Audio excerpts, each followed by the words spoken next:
এভাবে কতদিন চলবে বলতো? আজ একটুর জন্য প্রাণে বেঁচে গেলাম। হাত যদি ধরতে পারতো না, তাহলে আমাদের দুজনের খেলা আজকেই খতম করে দিত। আমাদেরকে ধরে অত সহজ? আমাদেরকে ধরতে গেলে না বুকের পাটা লাগবে। তাই বলে আমরা সারা জীবন চল পুলিশ করে বেড়াবো নাকি? দেখ টনি, আমি তোকে 3 বছর ধরে ভালোবাসি। আমি তোকে হারাতে চাইনি রে। আমি তোর সাথে সুখে সংসার করতে চাই।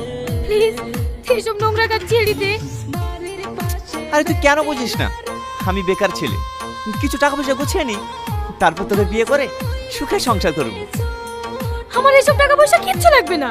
আমার শুধু তোকে পেলেই হবে। বল, তুই এসব নোংরা কাজ কবে ছাড়বি? আরে পাগলি, এই সামনে দুটো বড় ডিল আছে, আর কিছুদিন অপেক্ষা কর, এটা ফাইনাল হয়ে গেলেই একা ছেড়ে দেবো।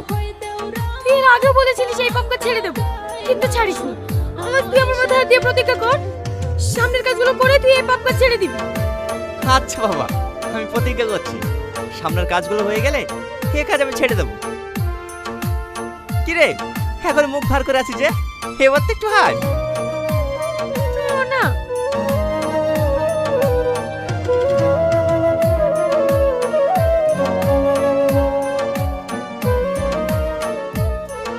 Nice deal.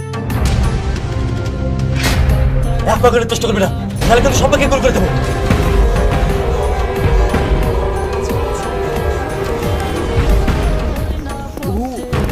Who are you? আমি তোদের বাপ, ইন্সপেক্টর সামাদ।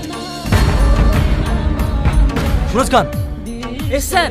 এদের সবাইকে বেঁধে থানায় নিয়ে চলুন।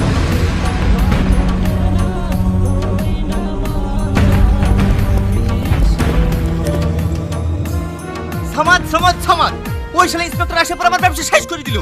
মন দিচ্ছে শালাকে গুলি করে শেষ করে দি। না না, তুই এসব করতে যাস না, নাহলে আরো বেশি বিপদ হতে পারে। তাই বলে ওই শালা ইন্সপেক্টর আমার ক্ষতি করে দিয়ে আমরা চুপচাপ বসে থাকবো? এই মাসে আমার 4 বার মাল আটকালো। দেখ, অন্য কোনো রাস্তা বের করলে হয় না? রাস্তা? হ্যাঁ, একটা রাস্তা আছে, সেটা একমাত্র তুই ভাবে করতে। আমি পারবো। কি রাস্তা? যেভাবে হোক ওই শালা ইন্সপেক্টরকে তো প্রেমে জালে ফাঁসাতে হবে। এটা থেকে বলছিস আমি তোকে ভালোবাসি? আমি এসব পারবো না। আরে তোকে সত্যি সত্যি ভালোবাসতে বলছি নাকি? তুই শুধু ভালোবাসার অভিনয় করবি। তোর মাথা খারাপ হয়ে গেছে? আমি এসব করতে পারবো না। সালমা প্লিজ তুই না করিস না, আমাদের দুজনের ভবিষ্যতের কথা ভাব। একবার ডেটে ফাইনাল হয়ে গেলে আমাদের খারাপ পাপ কাজ করতে হবে না, আমরা দুজনে সুখে সংসার করবো। প্লিজ তুই না করিস না। তাই বলে তুই? দেখ, তুই তো আমাকে ভালোবাসিস, আমার ভালোবাসার জন্য এটুকু করতে পারবি?